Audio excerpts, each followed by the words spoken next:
Hello, everyone, and thank you for joining us this joint roundtable discussion titled Environmental Security in the Indo-Pacific Collective Solutions for Sustainable Future. This event is co-hosted with USNA's Foundation India, and I'm Indu Saxena at the Consortium of Indo-Pacific Researchers, the Chief Operation Officer and a Senior Fellow at the consortium. The Indo-Pacific region encompassing the Indian Ocean and the Western and the Central Pacific Ocean is in the grip of the climate crisis.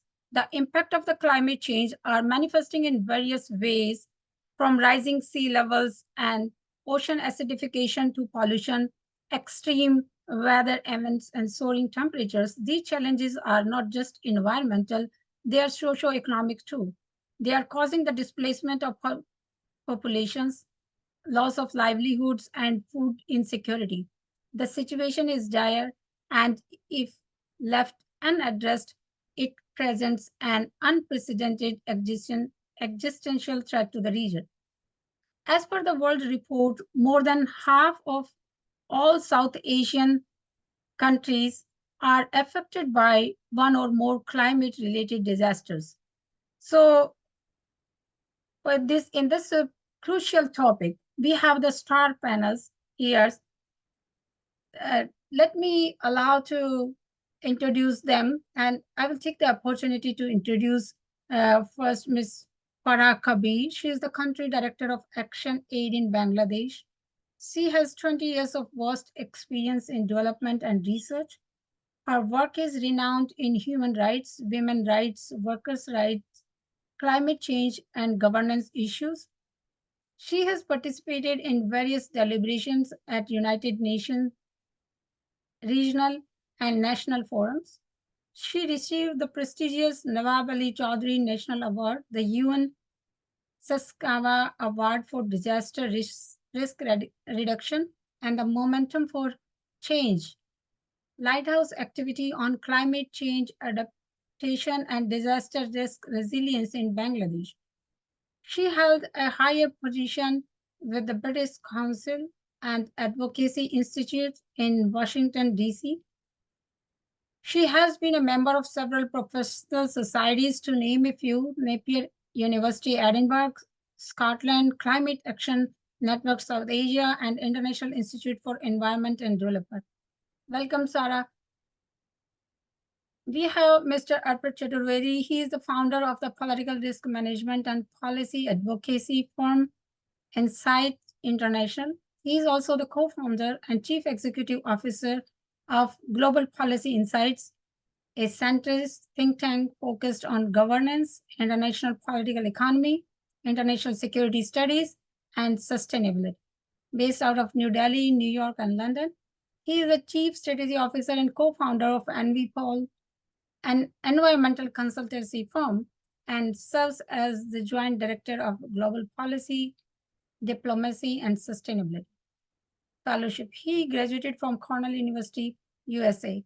Next, we have the young and dynamic student and researcher Yu Jung Kwon is a graduate student at Korea University, Seoul.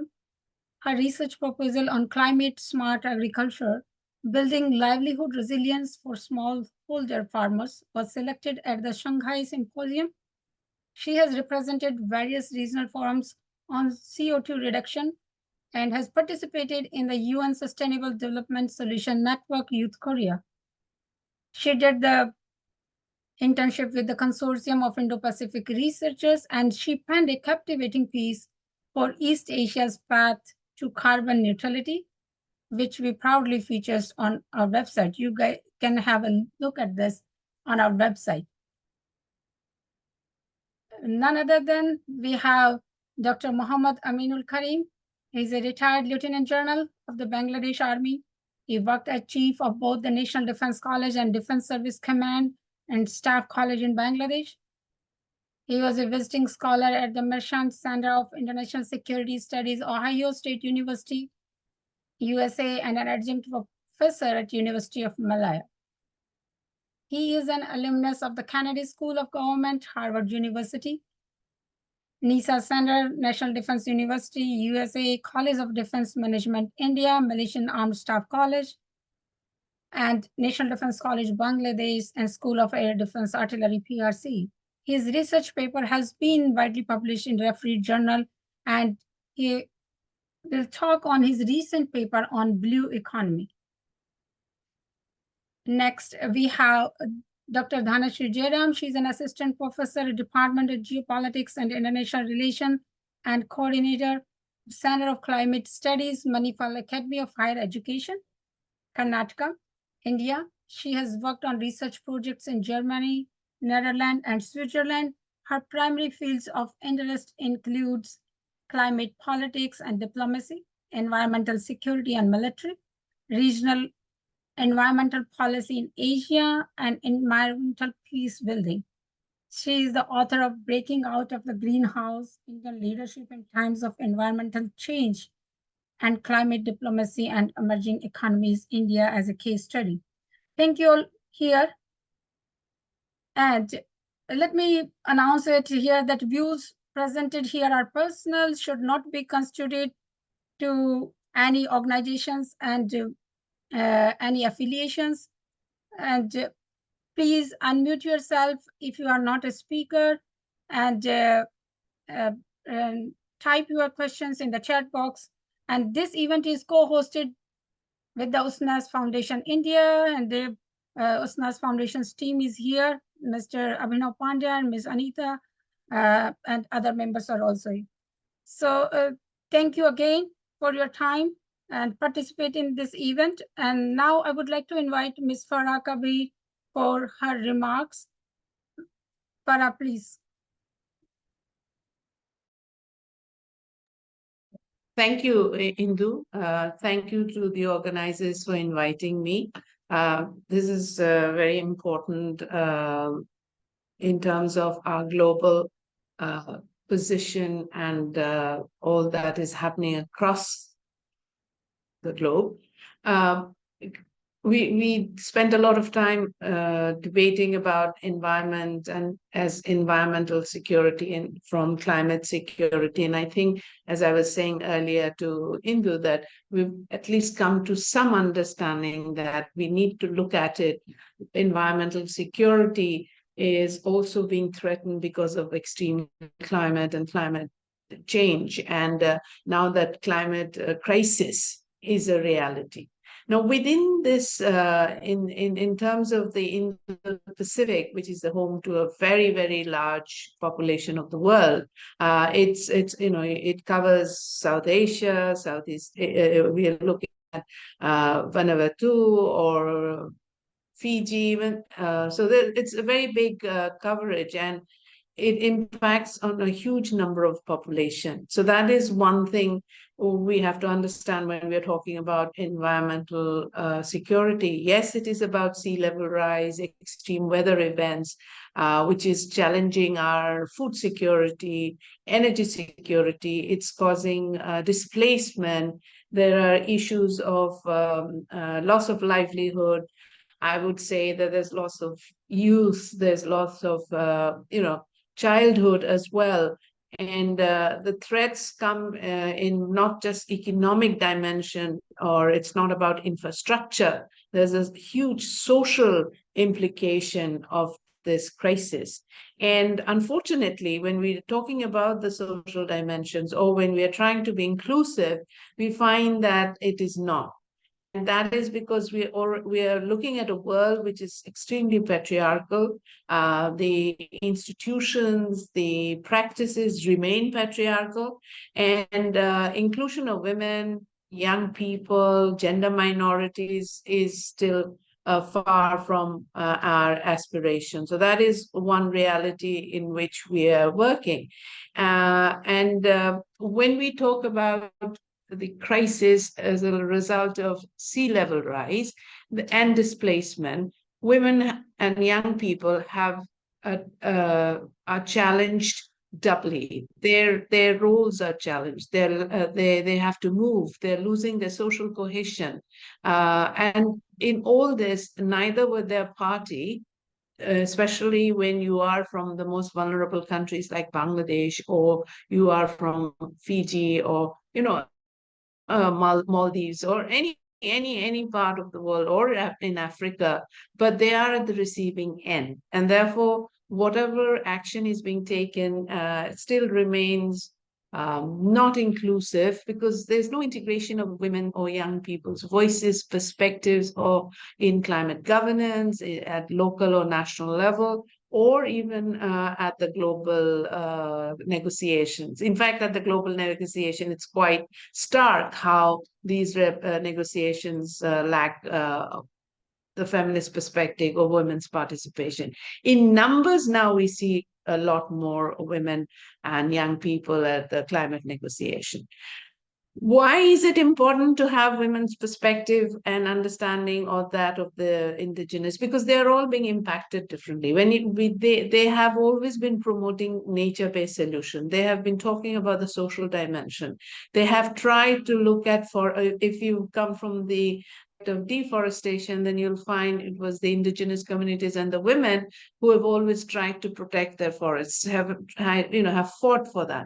If you look at water sources, it impacts on women and the gendered minorities and indigenous people on a different scale, because that's the source of livelihood, that's the source of water, and that is being threatened. These are the challenges that we find as if we are looking and doing research, and in the midst of this, we also have to understand that women have childcare responsibility. They have overall care responsibility. They have the responsibility for gathering water.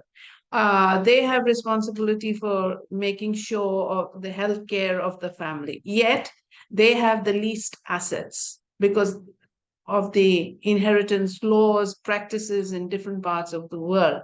And intersectionality is a critical framework for us to understand the multifaceted nature of climate crisis, economic security. It cannot be discussed from the traditional perspective, but it has to bring in the intersectionality. We have to understand that there is environmental racism, there's disproportionate hazards are causing disproportionate impacts on where you are located and what resources you have.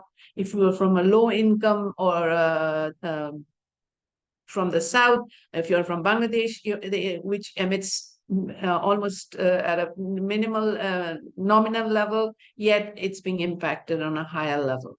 So feminist approaches put the discussion on a wider perspective. It talks about the patriarchy, it's talking about debt and tax, because it's important for climate justice, finding the nexus of climate and gender alternative to the extractive obsession of economic growth, fossil fuel dependency. We need to come out of this and look at gendered and green alternatives. I will stop there.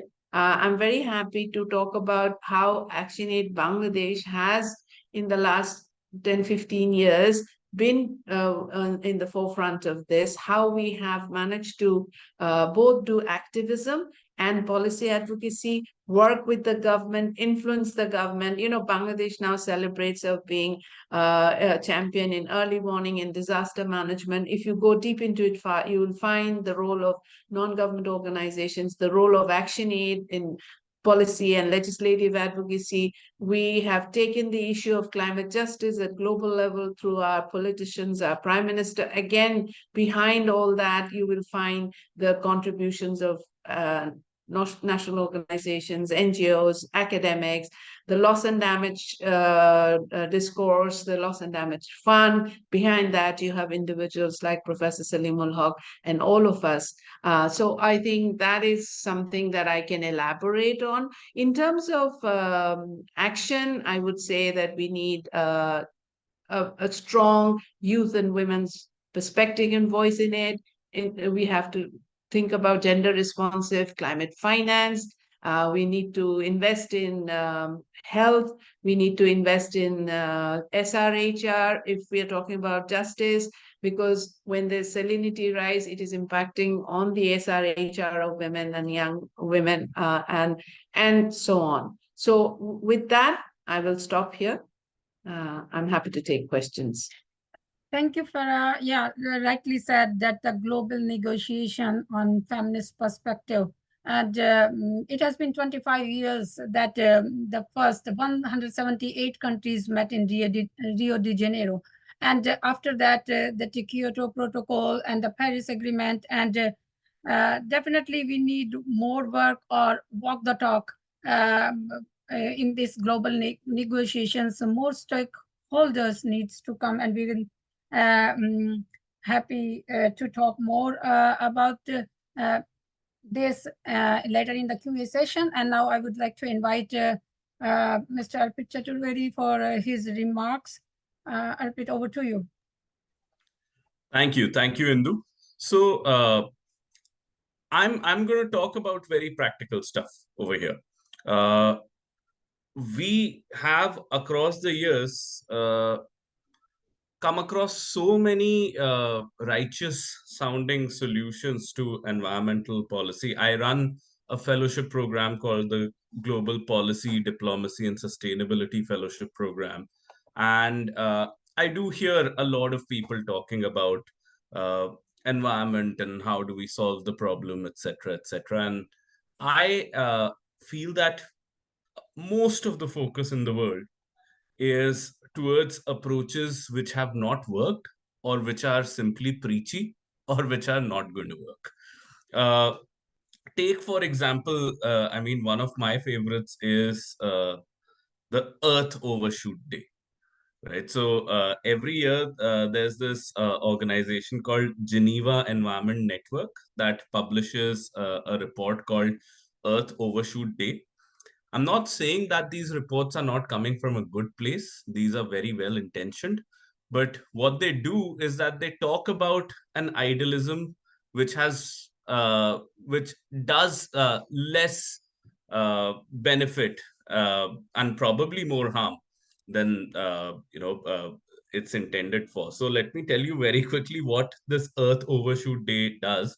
Uh, every year. So, for example, last year, 2023, the Earth Overshoot Day was August 2, which means that the given resources that the Earth has on August 2, uh, the given resources that the Earth has for the whole of the year, they run out on August 2. So, on August 2 deadline, Earth has consumed as many resources as it can, and it cannot generate any new resources beyond that. But the whole year runs until the end of December, which means that from August to December, we are literally consuming resources from the future, and those resources will never be replenished in the world. Okay. Now, typically, Earth Overshoot Day gets a lot of coverage in Time magazine, etc., etc. But if you critically look at it, it game theoretically triggers a backward induction prisoner's dilemma sort of a problem that if, think about it this way, if I'm in 2049 and predictions say that climate crisis will, you read a lot of this news that by 2050 we will reach a point of no return, etc., etc. Now, if I'm in 2049 and if I see that all of the other players in the world have exploited the earth ecosystem so much that we will not be able to have a sustainable environment by after 2050. If I'm not expecting that to happen in 2050, and if I'm not expecting other players to do any good in 2050, I am not going to do any good in 2049. And if you are a player in 2048, then you will think that others are not going to do anything in 2049 and 2050, so I should not do anything in 2048, and so on and so forth. If you come back to today, you will not do anything today because you already think that the situation is hopeless. So a lot of the media and communications that we see around the fact, this catastrophic thing that we have already lost the battle, we have already lost the war, that disincentivizes people to take action. So I think that some of the well-intentioned communication around climate change needs to change, first of all. Secondly, some of the ancient techniques have also not worked if you critically analyze that. Those ancient techniques is personification of the climate.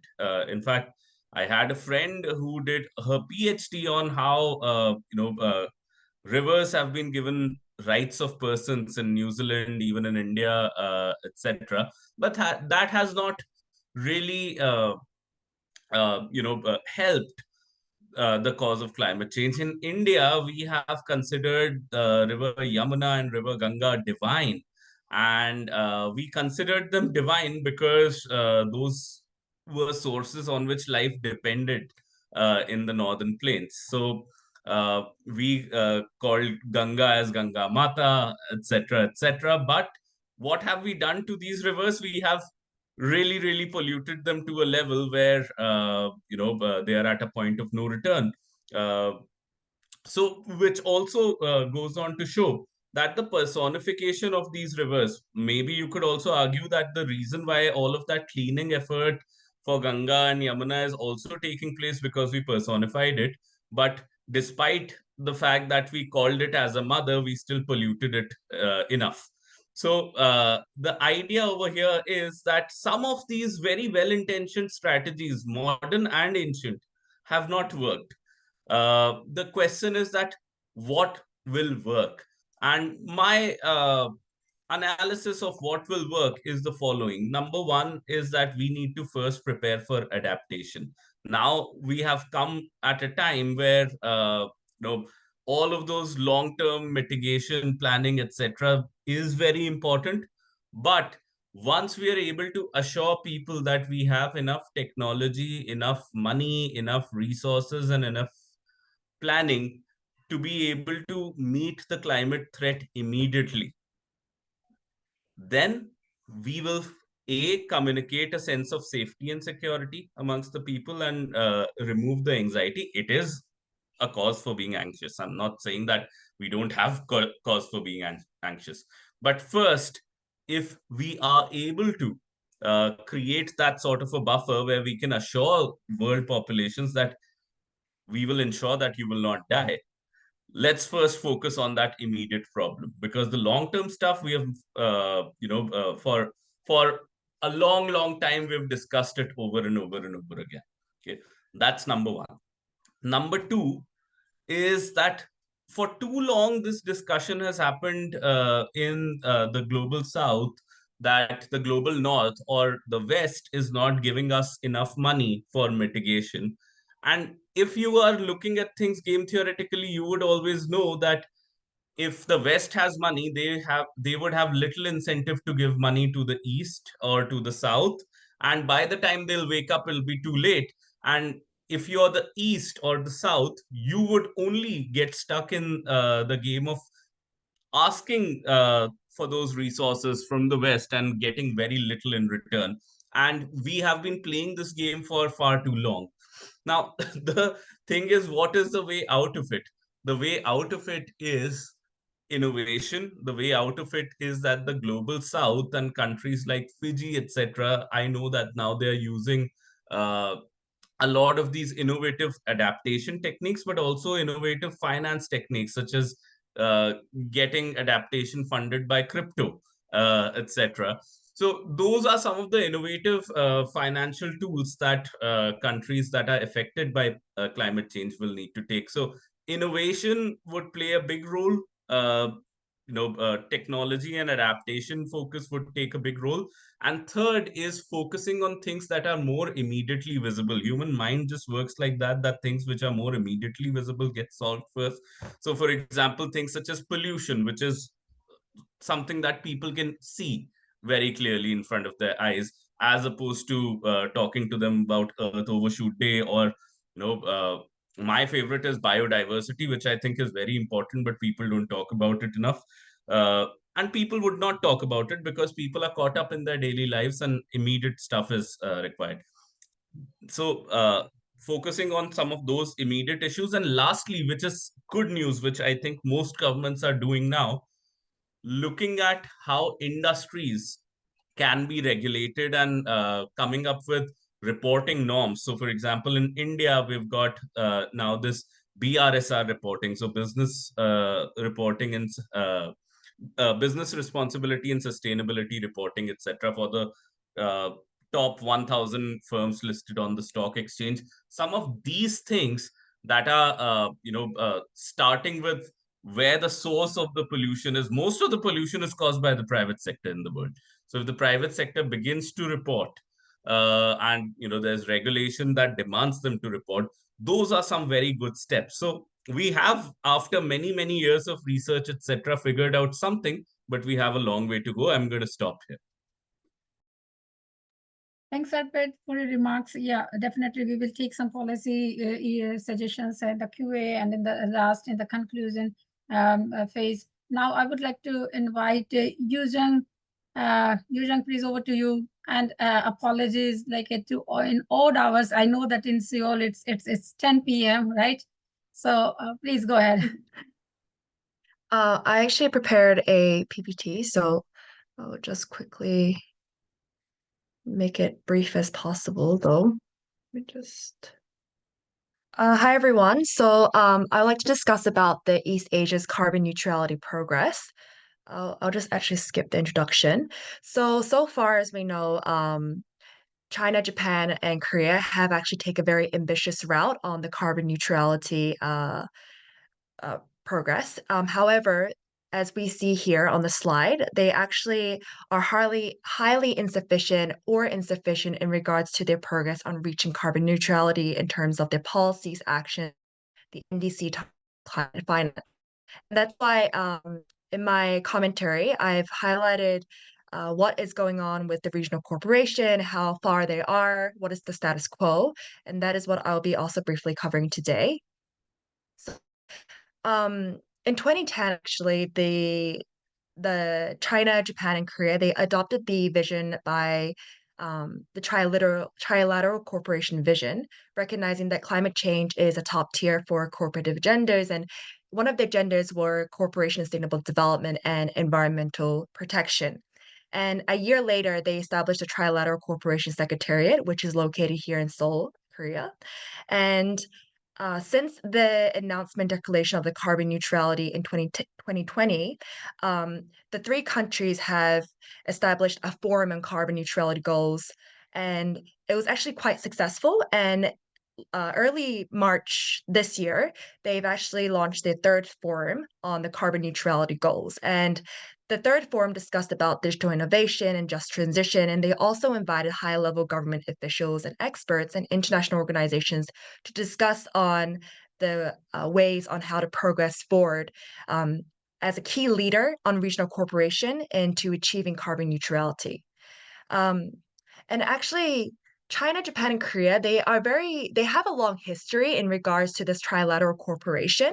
One of the oldest and one of the most institutionalized consultative mechanism is actually the tripartite environment ministers meeting. And this annual meeting has been held since 1999. And the main aim was to promote and lead regional environmental management, where the successful completion of the tripartite joint action plan led to the second joint action plan, and now we're on to the third joint action plan from 2021 to 2025. And in 2015, actually, during the 6th Trilateral Summit, they adopted the Joint Statement of Environmental Cooperation, which highlighted 8 priority areas to strengthen cooperation. This included biodiversity, air quality, and climate change. And the recent tripartite environment ministers meeting that was held was last November, and they discussed a wide range of issues on their achievement, the outcome, the progress on the environmental management. And this covered pollution control, biodiversity conservation, climate change, environmental education, environmental awareness and public participation, environmental industries and technologies. And furthermore, the Tripartite Plus X Corporation continues to explore possible areas of cooperation in supporting the accelerated implementation of the SDGs as well. And This is what I really want to highlight as well, because carbon neutrality, as we say, it continues to emphasize that this is a systematic transition that we're talking about, and we continue to highlight inclusive and just transition as well.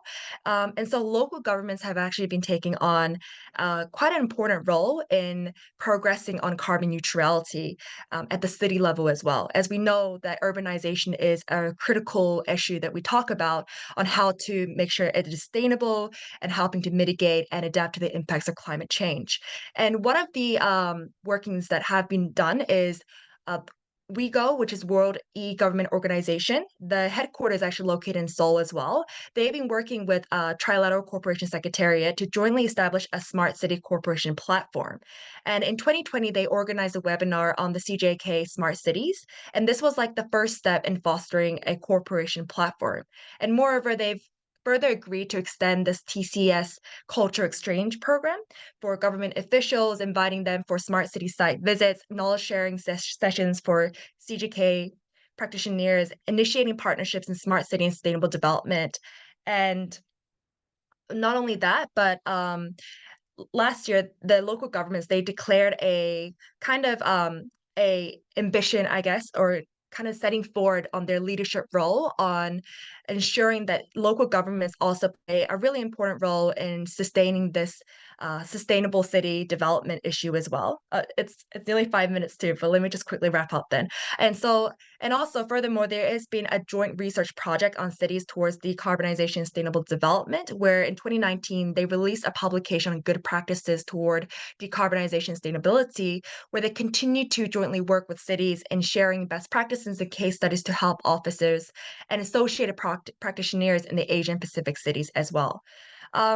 So this is I'll just cover this and I'll end it. But once again, I also wanted to highlight about youth engagement, where a lot of new, as we know, continuous emphasis on youth engagement has been happening. And within the TCS as well, they've actually newly organized, and also there are existing youth programs within the TCS as well. And they don't only merely just focus on environmental cooperation, but they kind of focus on the whole bigger aspect of regional cooperation. And they have continued to strengthen the topic on environmental cooperation as well. And WeGo as well, they've also kind of set forth a new initiative for youth, organizing activities to conduct in raising awareness of smart city development for young people from CGK, partnering with Campus Asia, which I have also actually participated in. And so I think we can further discuss it during the Q&A session, but I will end my part here. But yeah, thank you. It's already 6 minutes.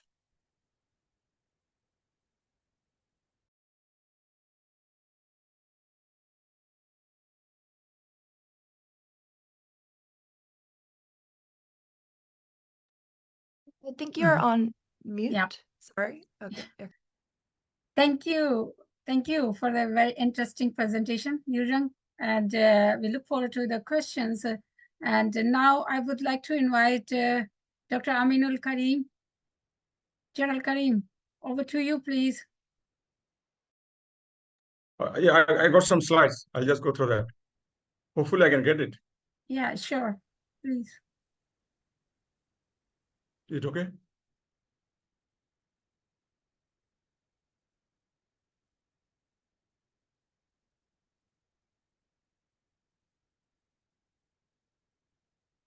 I don't know.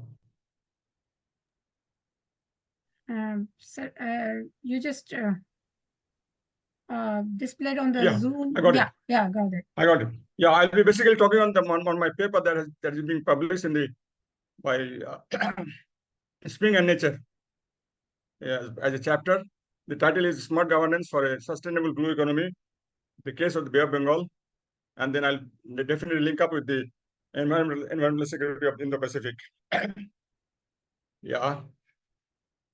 I'll basically talking about the blue economy, and then I talk about sustainability, and there are three parameters: economic, environmental, and social equity. And we talk mostly about the health of the ocean. And economic return on investment on blue economy is much higher than the normal economy. And then I'll talk about the governance, about a set of regulations, treaties, policies, institutions, and so on and so forth. The most important document that we have in the world today is the UNCLOS, and it deals with the EEZ. And UNCLOS is the fundamental international legal governance framework. And there is the International Tribunal for the Law of the Sea, the Commission of the Limits of the Continental Shelf, and then Seabed Authority. Now, I have a I would like to draw your attention to this point. It's called Planetary Boundaries. A famous author, Rocky Strom, he has written in a famous journal, The Nature. Nature is a very important journal, one of the best in the world. He says, Earth, if you take it as a system, then it is getting, we are crossing the boundary, 12 of them.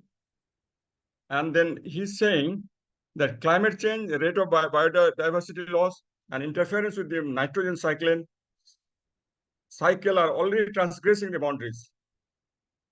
And this is true for Bay of Bengal, and this is true for Indian Ocean, and also beyond, and this is true for the East Asia as well. Now, I will show you the Bay of Bengal, how it is positioned in the great game of the Indo-Pacific. You see, there are 12 ports, starting from Hambantota, Colombo, Chennai, Visakhapatnam, Calcutta, Paira, Matarbari, and so on, and Penang up to Malaysia. These 12 ports are well positioned to control or to have its say or its impact on Indo-Pacific region. Okay. Then I talk about the Indian Ocean. It's very important. It's part of the Indo-Pacific region.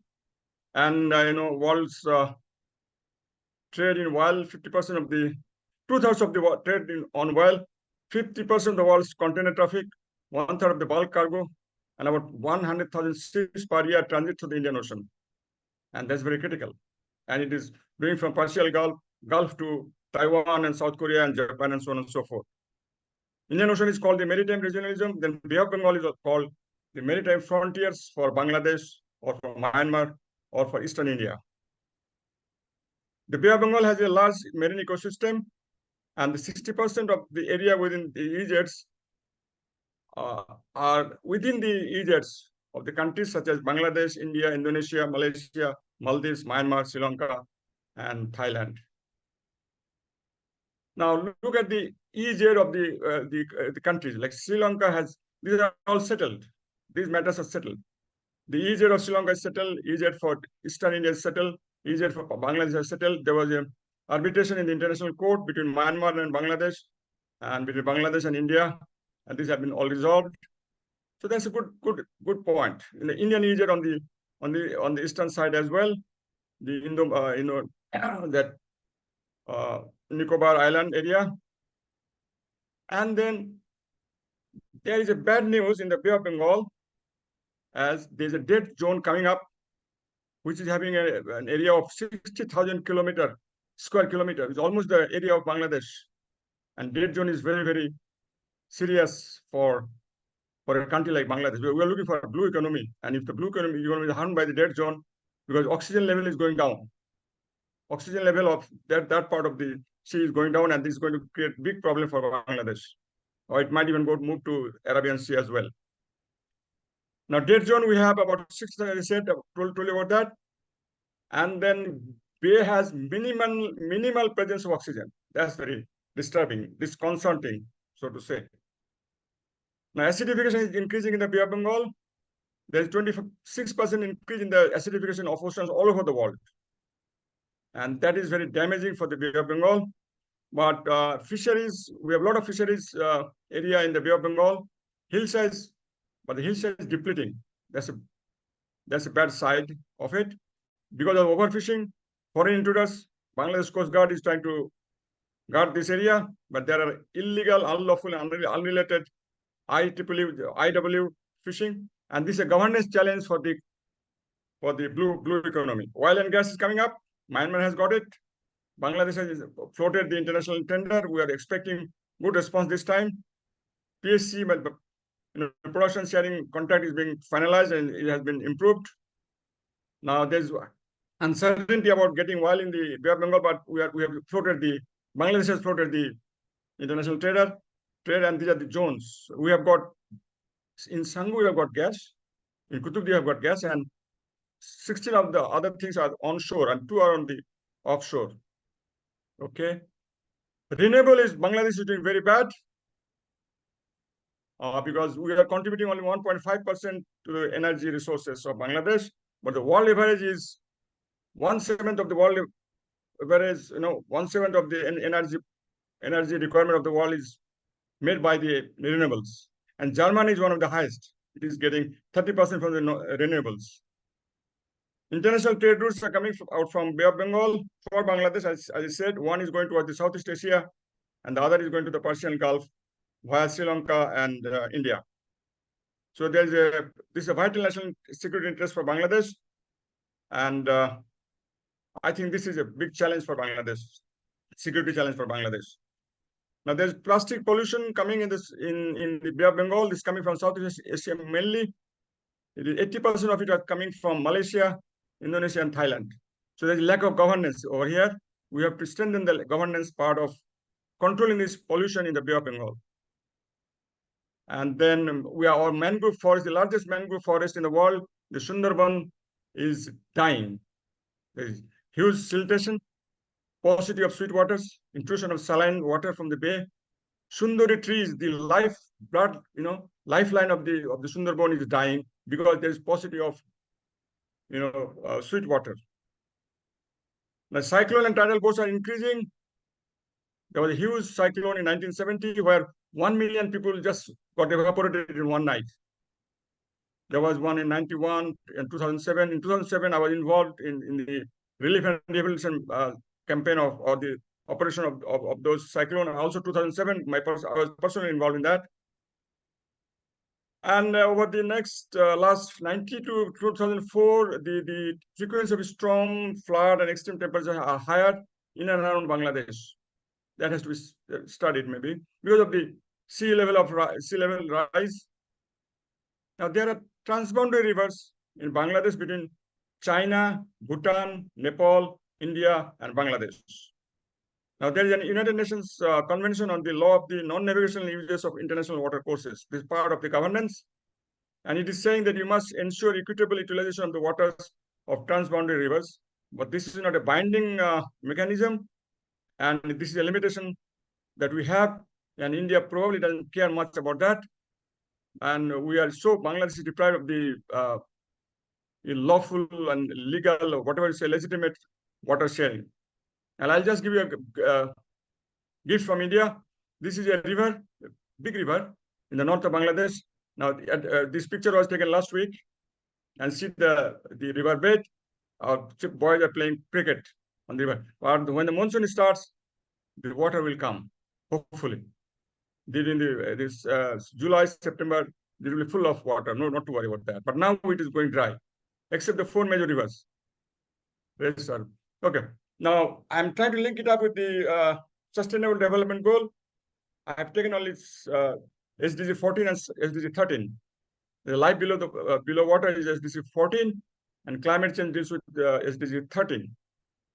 Now, climate change is giving rise to heat waves, droughts, floods, and tropical cyclones.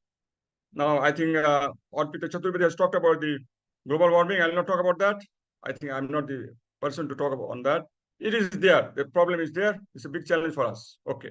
Paris Agreement is legally binding on climate change, but I don't know how many people are following that. The good news is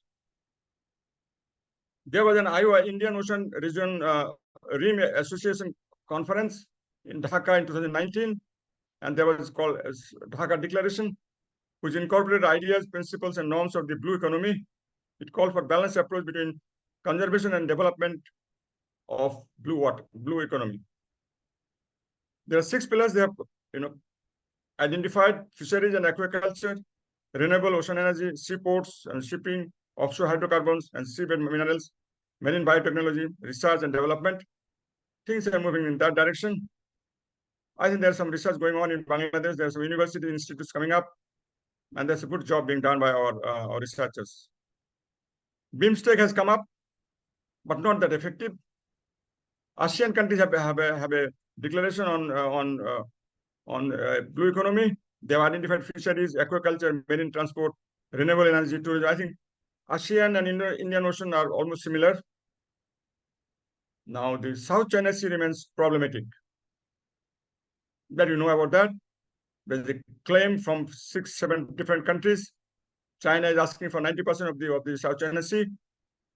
There was arbitration in the international court between China and the Philippines, and the verdict went in favor of Philippines, because the Americans want free, open, and uninterrupted passage through all the maritime routes in the Indo-Pacific, and there's a problem on that. So UNCLOS ratification, America has not done it, and China doesn't care about it. So there's a problem. Now, Bangladesh, India, and Sri Lankan constitutions have made it a fundamental duty of the state that we will encourage blue economy. All these three constitutions from Bangladesh, India, and Sri Lanka are saying that we will encourage sustaining blue economy is our next frontier. Otherwise, we cannot we cannot feed our people. Simple as that.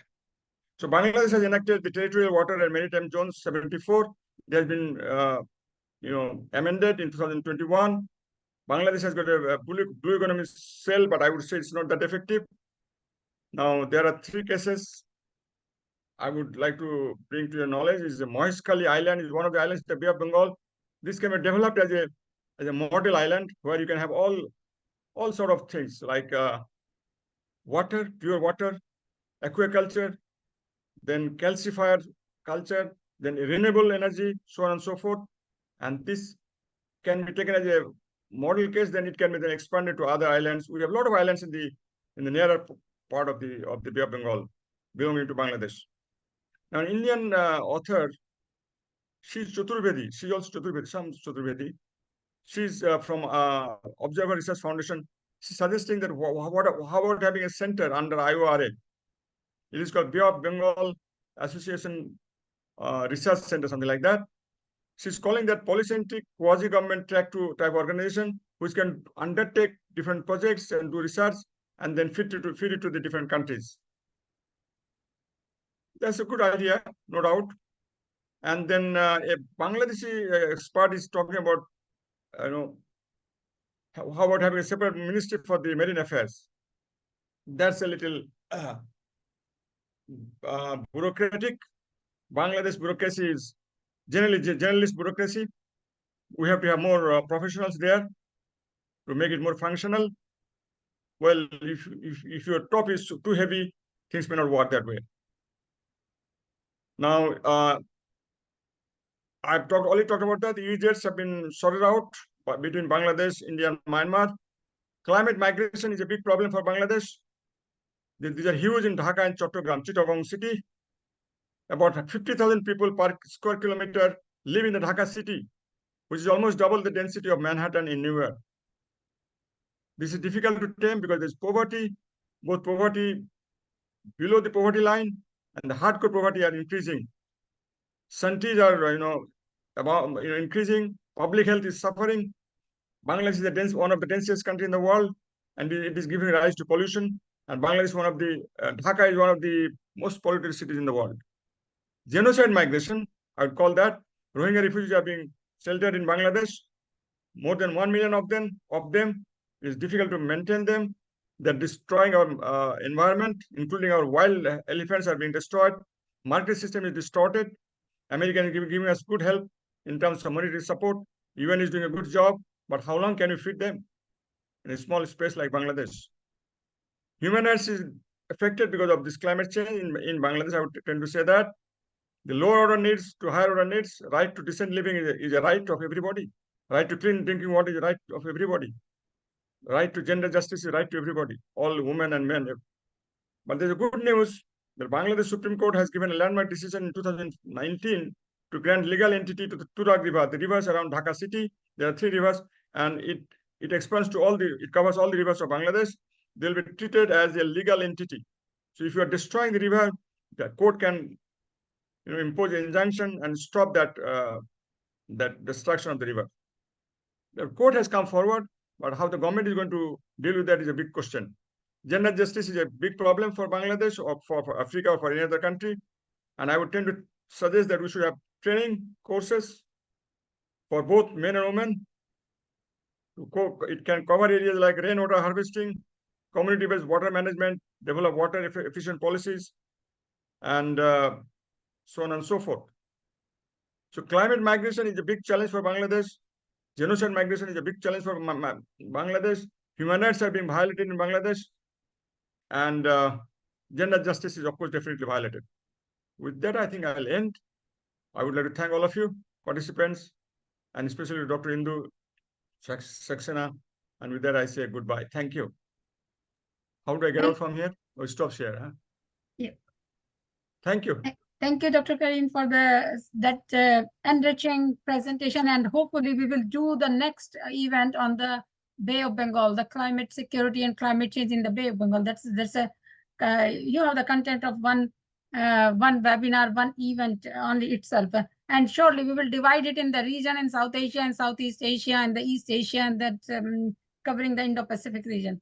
Thank you so much. Now I would like to invite Dr. Dhanashree Jairam, over to you, please. Yeah, thank you so much, Indu. And thank you for inviting me to this webinar. So a lot has already been said by the previous speaker, so I don't want to repeat any of that. And I also suppose, I would keep it very short so that we have some time for Q&A and discussion hereafter. When we talk about environmental security or climate security in the Indo-Pacific, of course, we have varied geographies, different states at different levels of economic development in the region. We also have, different communities that are disproportionately affected by climate and other environmental vagaries, which is something that the previous speakers also mentioned. So in that kind of a region, you need like a multifaceted approach, multi-stakeholder approach, and something that involves different stakeholders and different right holders, as one would like to put it, to reach at collaborative solutions to climate and other environmental challenges. To first of all say that, so when we look at climate or environmental challenges, and I think we need to understand them through this lens of idea of comprehensive security, right? So something that impinges on all securities today. So whether it's human security, non-traditional security, whichever way you want to call it, we know that this is a systemic crisis that we are looking at. Climate or environmental issues, they impinge on economic security, by affecting livelihoods, and also affecting GDP, for instance. In many cases, we have data that clearly shows that the economic losses and damages caused by disasters have, in fact, also eroded some of the development gains made by developing and least developed countries in the region of the Indo-Pacific. And we know that Asia-Pacific is one of the most climate vulnerable and disaster-prone regions of the world. The second part is also about, the third order impacts, as so when we say about environmental vulnerabilities, there is, of course, first order impacts like temperature rise or glacial melting or land use change. We also have the second order impacts of how it affects livelihoods or how it affects migratory patterns, which we are also seeing in many places. Bangladesh was mentioned earlier, but also many other countries are also affected by by post displacement due to disasters and climate related disasters or other sorts of disasters, but also how drought, for instance, can take away livelihoods of farmers, and that pushes many communities to move to urban settings where, again, the precarity is very extreme. Because today, when we are saying like adaptation is the key, but how far can adaptation really resolve all the challenges that we have? Because if you look at the heat waves that have affected all of South Asia and Southeast Asia, we've seen record temperatures all over Asia this year. And we know that this scenario is just going to get worse. How far you can adapt to this heat waves and, rising temperatures is a big question mark. So in the end, reducing greenhouse gas emissions, should still be a big priority, especially for the high emitters in the global north. That is without going, without saying the climate justice aspect is extremely important to these discussions. The third order impact is something that is very critical, particularly when we are talking about the systemic nature of the crisis, right? This is something that has legal implications, which was also talked about. For example, if you look at climate migration, it's still not recognized within international law. We don't have a term called climate refugee in international law, although it may be used fashionably or, as something that to talk about migration that may be induced by climate change. We also are still understanding the impacts and the risks that climate and other environmental challenges pose to, for instance, global supply chains. We know that in the past, disasters have, in fact, disrupted the supply chains. I mean, of course, COVID-19 is possibly the biggest example of that as a major pandemic, which did, disrupt the supply chains massively. But even if you look at environmental disasters, have had such impacts. The tsunami that happened in Japan, the Fukushima disaster was one of them. The Thailand floods in 2011 is another example. So the big manufacturing and innovation centers, when they are affected by climate and environmental change, they have like this ripple effects on the entire supply chain. The third aspect is also about energy transition. So today we are talking about solutions for energy transition. And of course, investments in renewable energy and countries instituting policies for energy transition has picked up a lot of momentum in the recent past. But it has its own financial risks. It has its own justice-related risks, particularly for communities that have been dependent on the fossil fuel sector for a long time. We also have questions of, for instance, where will the critical minerals come from? Because even today, we know that the majority of the critical minerals processing and the raw materials do come from China. So that dependence is something that is, from a geopolitical perspective, this is something that is also being addressed by forums like the Quad. And, everyone's talking about diversification, which also has huge ramifications for this energy transition that we are talking about.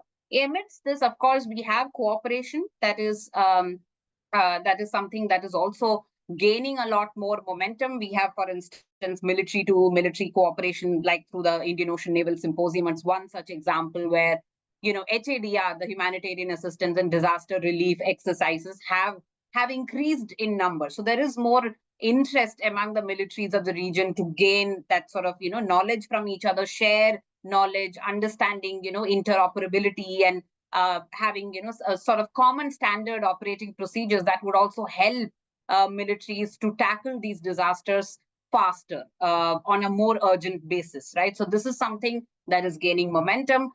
There is also like some level of cooperation happening through some of the regional organizations in the region. For example, the Pacific Islands Forum is one of the leading sort of, organizations which has put forth many regional frameworks and is also working with other major players in the region to try and reach collaborative solutions.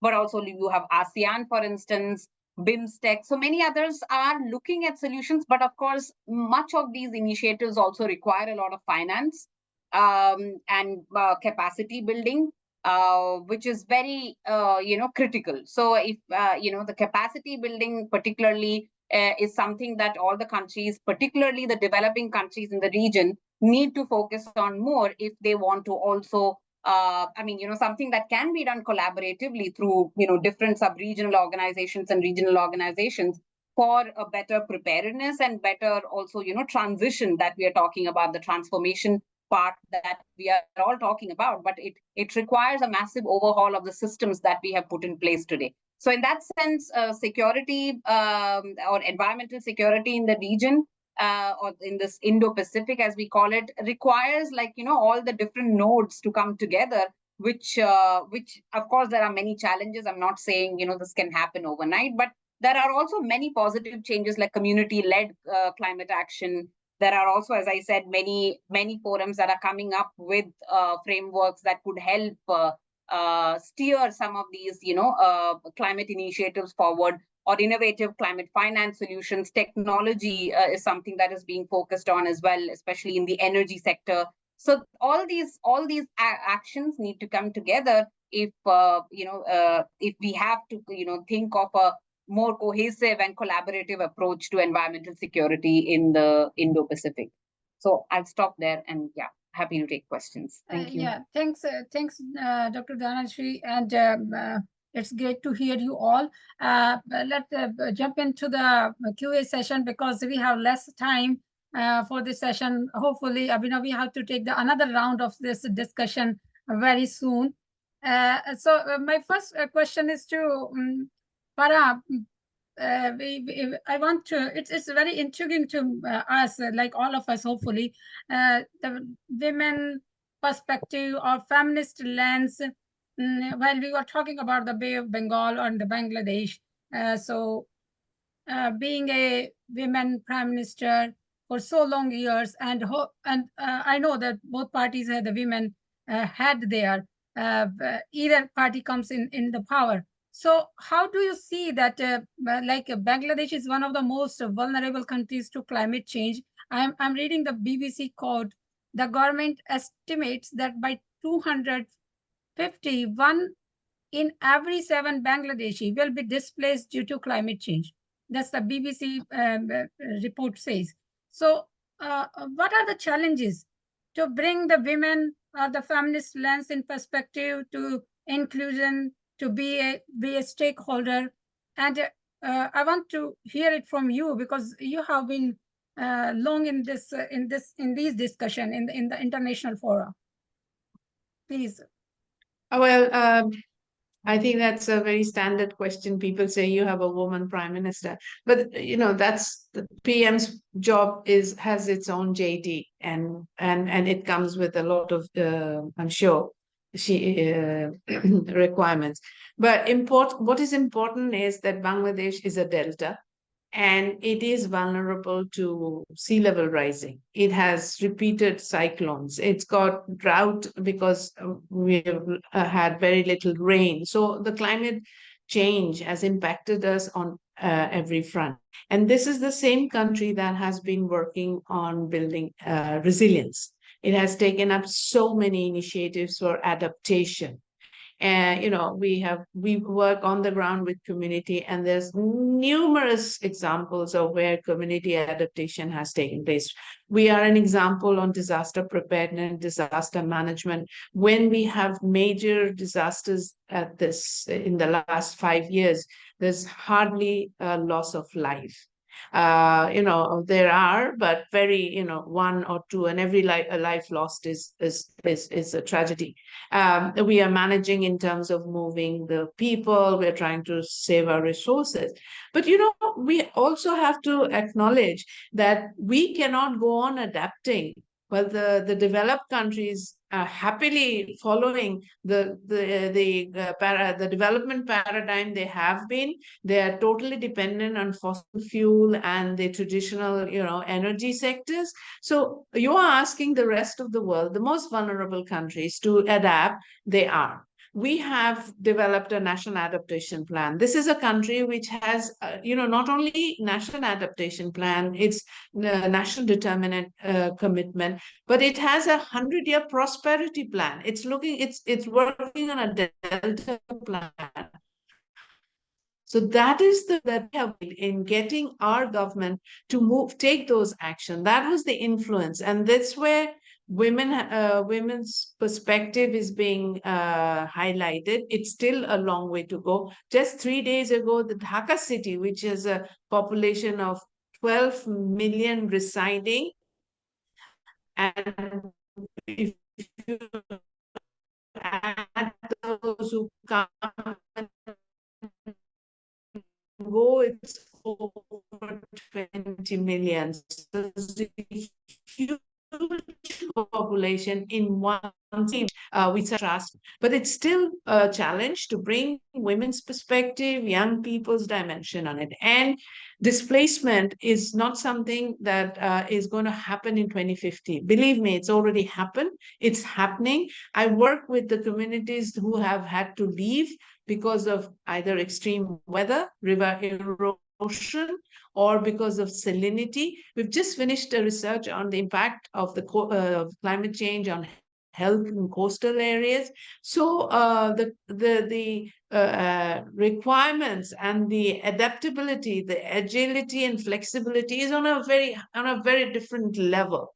But there's a limit, because unless all our other actors who are contributing towards emission, to fossil fuel dependency, we get $6.1 trillion as subsidies for fossil fuel industry. And you can't put a loss and damage fund to a billion. You still haven't got the 100 billion for the adaptation. So you can see what the geopolitics is about. You can see how different leadership, every time we go to the climate negotiation, we can't talk about compensation, attribution. It becomes a tussle and a push and pull thing between China and America. The American can decide to walk away from climate treaty when it likes. It can decide to come back when it does. So the accountability, transparency, these are all huge concerns. So this is where the feminist lens is important, because it talks about accountability, it talks about debt, it talks about the colonization needs to go and decolonization of aid, the mindset, the patriarchal, I guess this is where if we all come together, we can define and discuss security from human dimension, along with, of course, the environment, biodiversity loss. None of us is safe unless we all work together in this.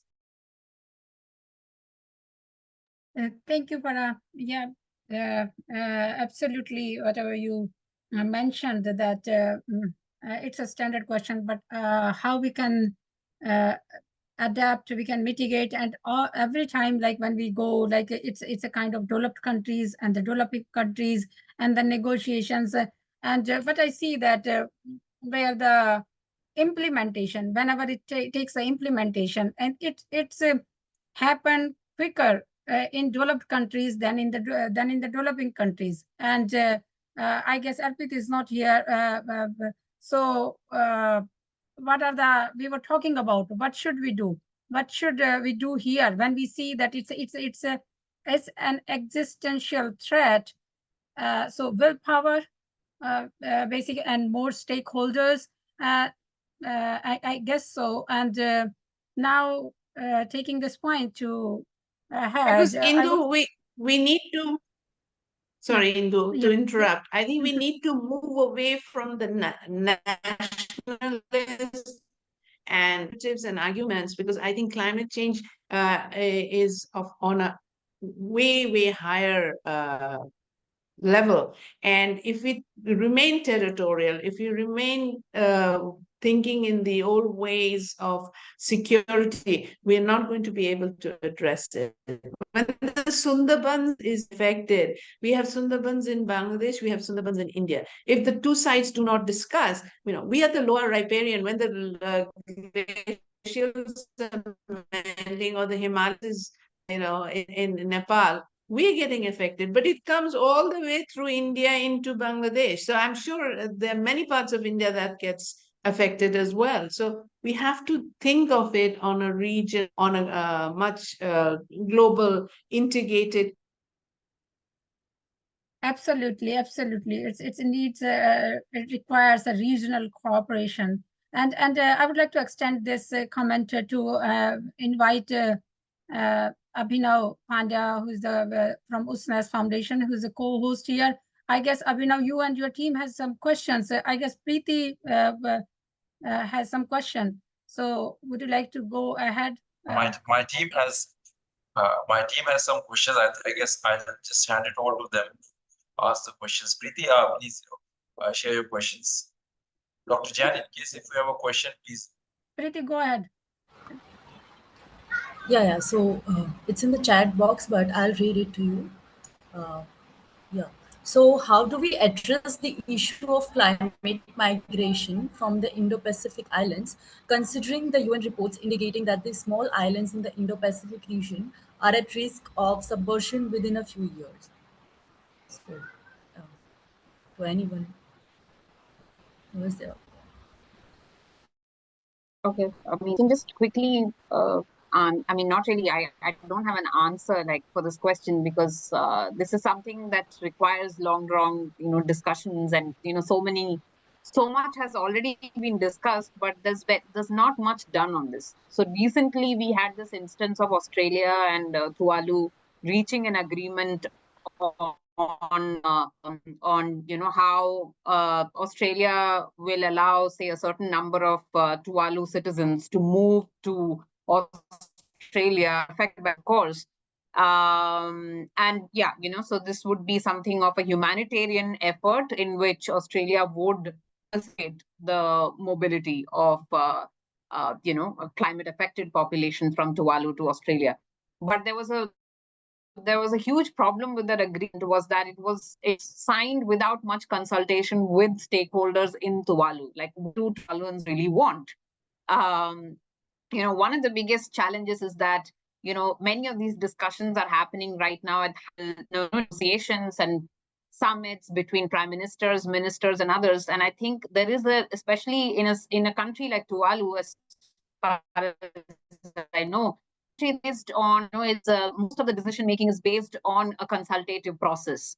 And when you have this big decision made without really consulting the people, that actually makes the whole agreement not so effective. The other part is, within the agreement also mentions that in return, Tuvalu should Tuvalu should also inform Australia if they are trying, if they want to enter into any sort of partnerships or security arrangements with other countries. Now, that also questions the sovereignty of Tuvalu, and which kind of, it brings back a lot of colonial mentality and so much more, which is highly problematic in today's world. Talk about justice, when we're talking about justice to ensure that climate migrants are not affected by various socio-political and other sort of economic challenges. So that's another major concern. So after all that agreement that happened, again, after discussion within Tuvalu, it was also suggested we should rescind this agreement and rediscuss it, because this is something that directly questions the sovereignty of Tuvalu itself. So so bilaterally, of course, you can reach agreements like this, but it may also end up, like the way this particular agreement has ended up in. Internationally, within the UN, and there are some mechanisms like Global Compact, and International Migration Organization is also discussing climate-related issues in a big way. Some of these issues are coming up in the UN Framework Convention on Climate Change as well. But still, we don't have these legal and other parameters that we have set up to understand and help, people. Internally displaced peoples is, of course, something that countries and governments within the countries have to really, have to bring up policies. India has introduced some policies, like in the state of Odisha. Bangladesh, I know, has also, introduced some policies to help people displaced by these kind of disasters. But when it's transboundary, like, island nations, I think there's another question I saw in the chat box about, transboundary migration is something that involves a lot of legal, political, security, and many other questions, which will have to be sorted out bilaterally, maybe through under the auspices of regional organizations, and also something that involves the communities that are most affected by these challenges. And I think this is where there is a huge challenge, because most people actually don't want to move. They want to stay where they belong. Their cultures are, all of that. That's going to be a huge challenge as well. It is not just a political or social issue; it's also a cultural issue and sense of belonging and all of that. So it's a very tricky question, but also it's something that is being dealt with to some extent, at least nationally and subnationally. I know that some policies have already been put in place by countries in the region. Thank you so much for the answer. I have Thank you, one more Tanushree. question. One of my colleague asked, so I'll read it to you guys. How does the military buildup in the South China Sea affect the climate in the region? Yeah, South China Sea, this is a contested maritime space. And, there are two important island blocks there. One is Spratly and the other is Paracel. And China has taken hold of it, and it is expanding. And it has built up the military garrison over there. They have got airfields. They have got submarines stationed there. Now, China is claiming 90% of the South China Sea. And there are other claimants like Vietnam, Philippines, Malaysia, Brunei, Indonesia, and so on and so forth. Now, there's a huge military buildup in the South China Sea. The Americans have almost half of the Pacific fleet, Pacific Command fleet over there. And China has a lot of destroyers, submarines, warships, you name anything, in that part of the world, in the South China Sea. And it extends from the north of Indonesia right up to Vietnam in the north. But it is contested space. There is a problem between China and Philippines. They went to the arbitration. Now there's a problem going on between China and Philippines. There's a war, skirmish is taking place over the Seoul, that island, small island. Now America is coming in, but South China Sea will be badly affected environmentally because too many military gadgets are operating over here, because some of these small islands are being upgraded by filling extra lands or reclaiming lands. This is going to disturb the nature. This is going to disturb the environment, the biodiversity, and these military gadgets, they discharge a lot of oil and and gas and everything, and that is going to destroy the biodiversity and the serenity and the natural habitat of the island. And it will, in the long run, definitely be a big problem for the security, the environmental security of the Indo-Pacific. And then with South China Sea, is linked up the East China Sea. There's a problem between China and Japan, and with that is linked up with the Taiwan Strait between China and Taiwan. So they are all linked up. From Malacca Strait, you go up to Taiwan. This entire thing is contested, disturbed, and militarily important areas. And a lot of military gadgets are operating there, including air, army, navy, American forces, and so on and so forth, Chinese forces. If the war breaks out somehow in Taiwan or over South China Sea, it's going to be hell. It's going to be hell. I can foresee that it's a big problem for the environment, for the blue economy, for the green economy, whatever you call it. It will be polluted, and so on and so forth. The fisheries will be disturbed. Chinese are overfishing in near the Filipino Sea, and Philippines cannot do much about it. Can't do much about it. Thanks, Dr. Chinese Karim. are digging their oil rigs in near Vietnam. Vietnam can't do much about it. Thanks, Dr. Chinese Karim. are very powerful force coming up. Thank you. Thanks, Dr. Karim. And we have we will take the question. Please, your short comments from the speakers on the question on Admiral Awal, and we have Reddy, Rana Pratap Reddy. Please go ahead. Just briefly. Sorry. Yeah, go ahead, please. Unmute yourself, please. Yeah. Hello, ma'am. Hi, this is Rana. So I'm a first-year graduate professional at Duke University, and I'm a research intern with USNA's foundation.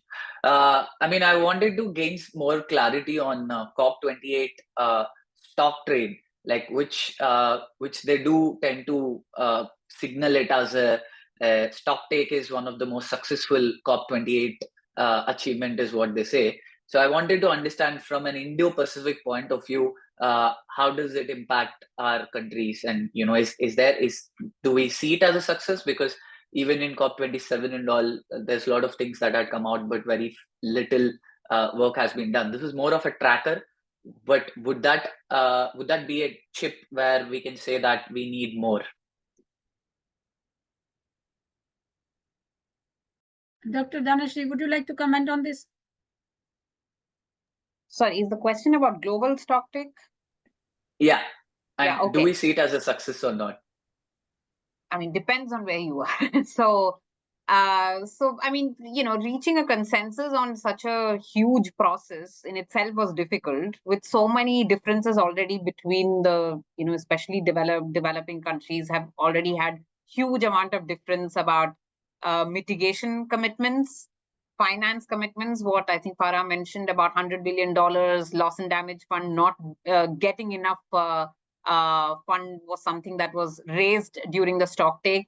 And also forgetting what happened before 2020 is something that is a huge question mark. So when you're taking stock take, which essentially is about for 5 years kind of stock take, and in that 5 years, then you're expected to ratchet up your ambition on climate action, ratchet up. It doesn't say much about how much of that will be also about finance. You may ratchet up ambition in terms of mitigation commitments, but what about finance? How much of that finance is going to be loans and grants? I mean, and how much of that finance is going to be additional finance? Because right now, a lot of this finance is also being channelized as development assistance or development cooperation with some climate element. So then the question is, is there any additional finance coming? So the stock take in that sense has a lot of loopholes, which is something developing countries did emphasize that this is a major problem.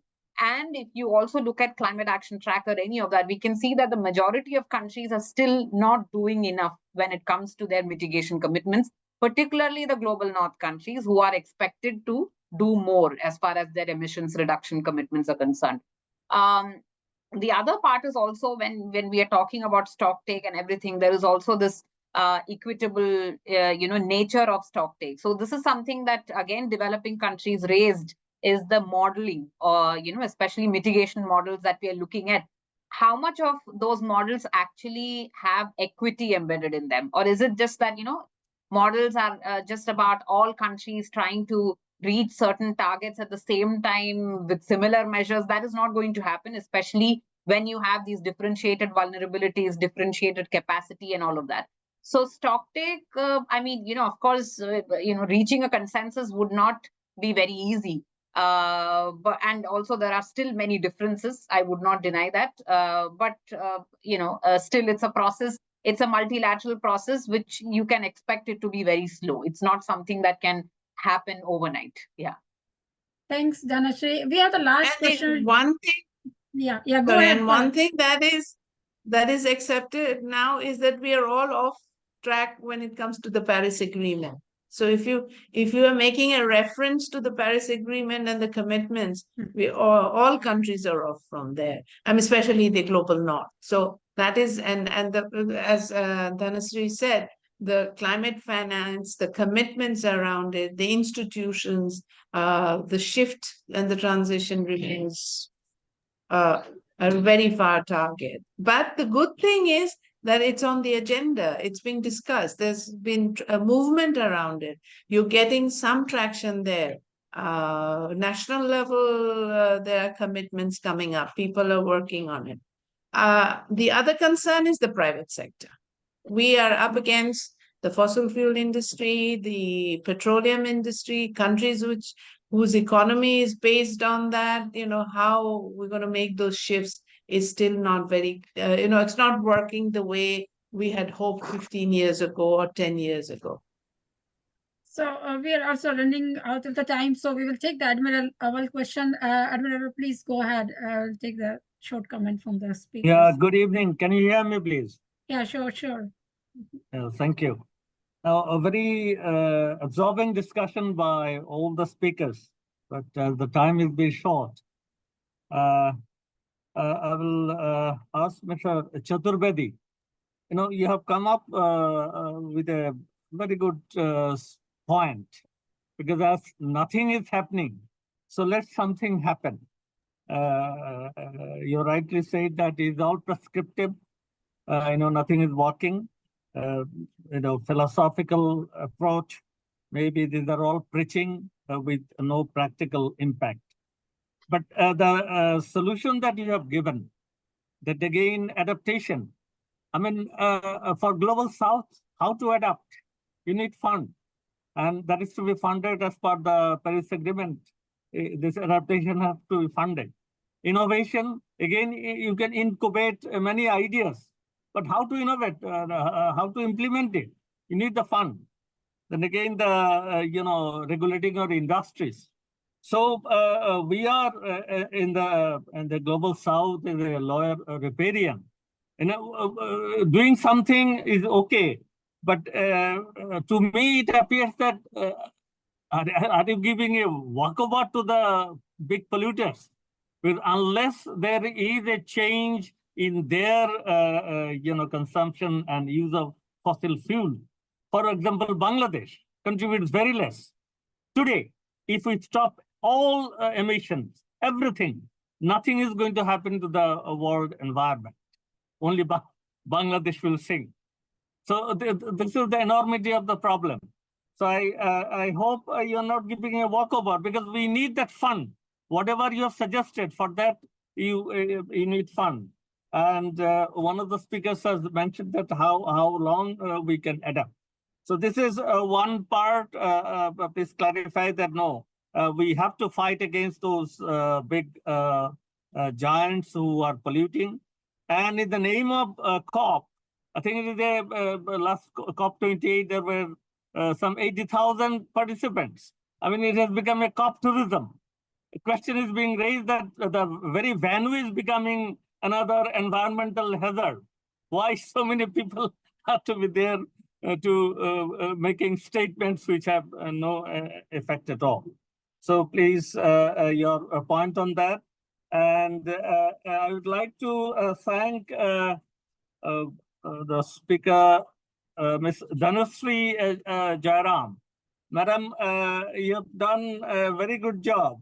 In all the deliberation, whenever we used to refer the climate change as a security threat or a non-traditional threat, there was to be rejection. No, what is it? What can, already it has expanded so much security definition, and how climate change can become a security threat. But now it has been adopted, but now we have put on another premium.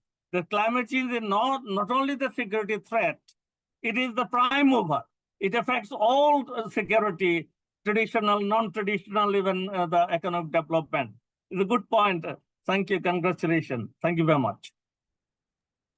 Can I, Indu, can I just refer to the earlier question? I'll just give one data. That's it. Nothing more than that. Sure. In today's newspaper, the news item that says that the annual adaptation demand was $215 to 387 billion US dollar from 2015, and the fund has so far allocated only $6 billion.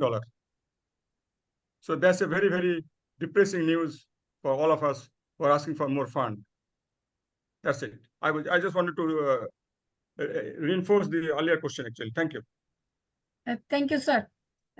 So we already passed 10, that what we discussed for 1 hour, but it's 1 hour and 30 minutes, and hopefully we will invite the another discussion sooner. So I would like to thank with the USNAS Foundation, Abhinav, you want to say something, and should we wrap it up? I'd like to have the reaction from Mr. Chaturvedi, if you could. I guess he say is not few here, words. sir. I think he left. Oh, Thank you very much, Indu. Definitely, it was a very insightful and an eye-opening discussion.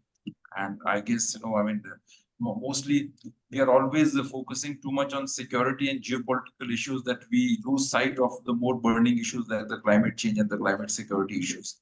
And definitely, personally for me, because I come from the background in pure geopolitics and security areas, this has been a great learning.